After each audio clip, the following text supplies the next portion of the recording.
actually goes into China a little bit. So the e-reader is growing extremely rapidly.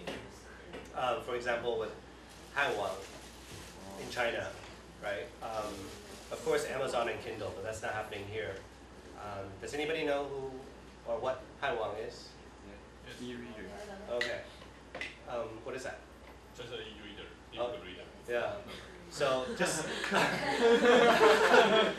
that's a very good answer. Just like this page indicates, English and Chinese internet users are probably going to be the same amount, like very soon.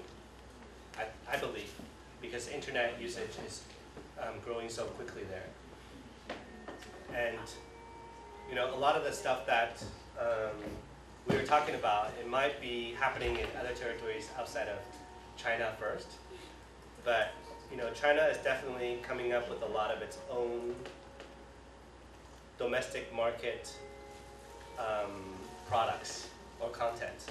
And one example would be Hanwang. Yeah.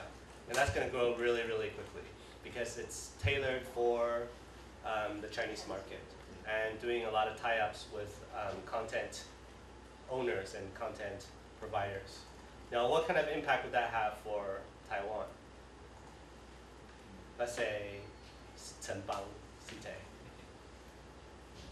Like, is Hanwang more likely to license the content from a US publisher or a Taiwanese publisher?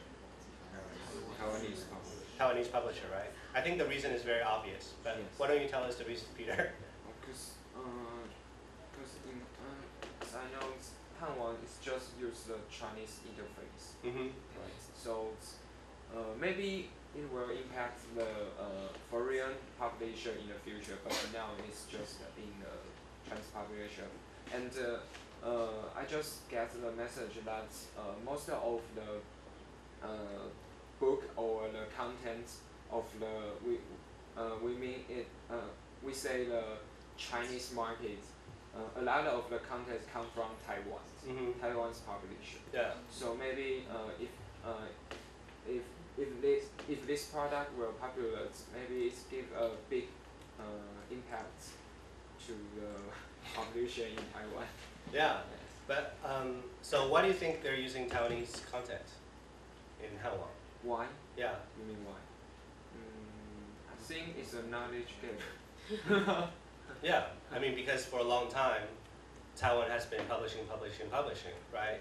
And China, because of historical and political reasons, they have not been publishing.